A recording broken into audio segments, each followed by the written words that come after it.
കുട്ടികൾക്ക് മാത്സിലെ പ്രോബ്ലംസ് വളരെ ഈസിയായി സോൾവ് ചെയ്യാൻ അത് പഠിക്കുന്നതിന് അതിന്റെ സ്ട്രാറ്റജി മനസ്സിലാക്കുന്നത് 3 കാര്യങ്ങൾ ശ്രദ്ധിച്ചാൽ മതി. ഒന്ന്, ഐഡന്റിഫൈ ദ പ്രോബ്ലം, ആ പ്രോബ്ലം എന്താണെന്ന് മനസ്സിലാക്കുക.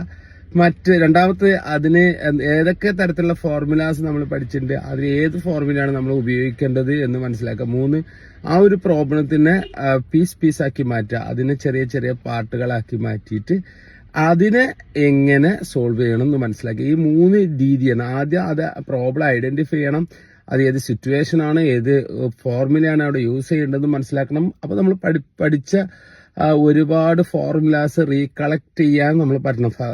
സ്റ്റഡിയുടെ ഫസ്റ്റ് പ്രിൻസിപ്പിൾ ആയിട്ടുള്ള recollection is the first principle of study എന്ന് പറയുന്ന ആ ഒരു ഏരിയ നമ്മൾ കയ്യിലുണ്ടാവണം. ഈ പ്രോബ്ലം അനലൈസ് ചെയ്യാൻ പറ്റണം. ആ പ്രോബ്ലത്തിനകത്ത് ആ ഫോർമുലാസ് അല്ലെങ്കിൽ ആ സ്ട്രാറ്റജി ഉപയോഗിക്കാൻ പറ്റണം. അത് ചെറിയ ചെറിയ പാർട്ടുകളായിട്ട് ഫൈനൽ സൊല്യൂഷനിലേക്ക് എത്തുന്ന രീതി പഠിച്ച് പ്രാക്ടീസ് ചെയ്യണം. Okay, thank you.